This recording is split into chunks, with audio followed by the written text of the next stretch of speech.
First tonight, it was a tribute fit for a hero. Thousands of people packed the Rock Church in Point Loma to honor the life of fallen officer Christopher Wilson. We begin our coverage tonight with the incredible friendship Wilson shared with this former officer. 10 News reporter ITICA MILANES has the eulogy that was an inspiration to everyone. I was sick. I felt like I was dying. Dan Walters spoke softly, but his words packed a powerful punch at Officer Chris Wilson's funeral. His story about their friendship took us back to November 2003, when Walters, then a San Diego police officer, was shot and paralyzed. I was in Colorado at a rehab hospital. Chris showed up unexpectedly. And for 10 days, the father of two never left his side. He always made sure I was bathed, made sure I was clean, made sure I was fed. Wilson also nurtured his soul during his darkest moments of despair. Remember, oftentimes early on, I would have anxiety attacks, and I'd cry. And Big Chris, he would just lean down and say, "It's okay, Dano. Come here." And he'd just reach down, he'd pick me up, he'd cradle me. You may remember Walters in another uniform, that of a San Diego Padres catcher. His career cut short in 1996 after a spinal cord injury. Years later, he joined the police force, got assigned to the Southeast Division, and met Wilson, the friend he credits with restoring his spirit and ultimately saving his life. I love him so much. I could never adequately explain how much he meant to me. But I thank God for him. The slain officer loved to collect sports memorabilia, but Dan Walters says Wilson sold several of his treasured items to raise money for Walters' medical bills. ITICA MILANES, 10 News.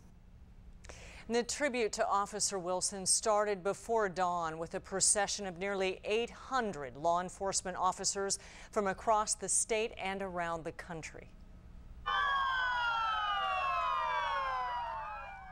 The sights and sounds are awe-inspiring and profound.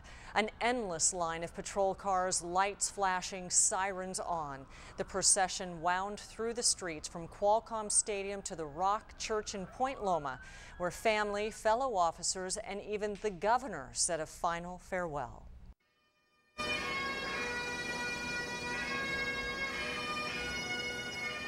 A somber salute as the flag-draped casket of Officer Chris Wilson was pulled from the hearse that brought him to this Point Loma church. Wilson's teenage son, Connor, was among the pallbearers, a sight that was almost too much to bear for Wilson's daughter, Kaylee, who crouched down and buried her head in her hands. So when you feel like hope is gone. The huge church was packed beyond capacity. Thousands of officers learning more about this 17-year veteran known to his peers as good cover because he was always watching their backs. Despite seeing some of the worst in human nature during his 17 years on the force, Officer Wilson remained a relentless optimist. I never met him, but after having read all of this wonderful information about him and learn about what a great human being he was, I wished I had met him. Although the police department and the community he served will miss Officer Wilson, no one feels the loss more than his family. I'll never again get to talk to him or hug him, tell him how special he was. Kaylee will not have her father to walk her down the aisle when she gets married. Connor will never play catch with him again. There were lighter moments, such as the opening words of Connor Wilson. My dad was a Boston Celtic fan, and I'm a Los Angeles Laker fan, so that's the only thing about me that would make him unproud. His children said he was the light of their lives, never to be forgotten. And Dad, I promise I will be okay for you. And I promise I will always make you proud. After the service, a farewell fit for a true hero. A 21-gun salute, a chopper flyover, and one last ride flanked by officers beneath crossed fire ladders and stars and stripes.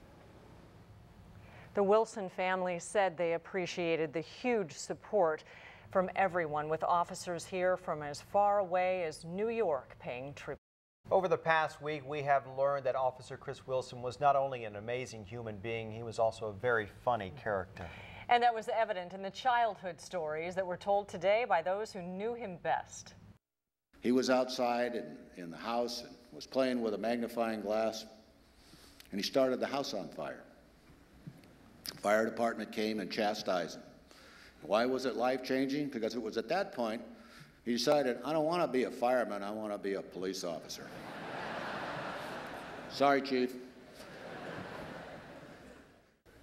I don't know if you know about Chris's driving career, but I'm going to tell you.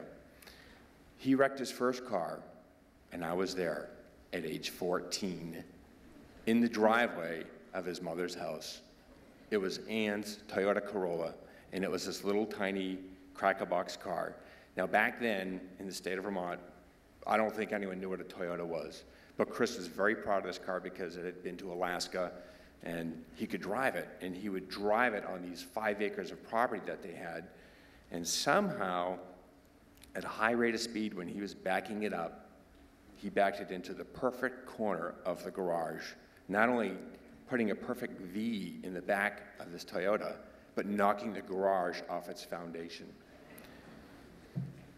So he did what he should do. He backed it into the garage and left a note for his mother and ran away.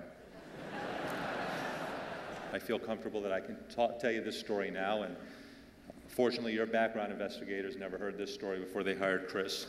And fortunately mine didn't either.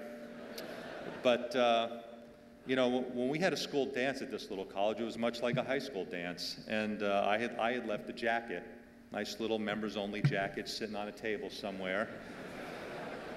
And at the end of the dance, I went back to get it, and it was gone. And so a few days later, we see this kid walking around the college campus wearing my coat. And I knew it was my coat because I had put out a fire with it a week earlier, and there was a little burn mark. So the inclination of Chris and I and our friends was to go get that coat back by force. And you see, this is where the thought process of young college kids is a little different than it would be now. We sat there and we thought about it. We said, you know what? If we get in a fight with this guy, we're going to get kicked out of school and off campus. So we came up with a much better idea. And that idea was going to this kid's apartment that lived off campus. We broke in. We stole his stereo system, and we left a note with our names on it and how we could be reached. And bottom line is, you can have your coat. You can have your stereo system back when I get my coat back. Not too much time went by, and the Vermont State Police were at our dorm room. Not hard to see why he was loved in many ways. David Goodman went on to say that the police chief of the police department in Vermont later helped them arrange the exchange of the jacket and the stereo in a little better way, I'm sure. Truly one of San Diego's finest.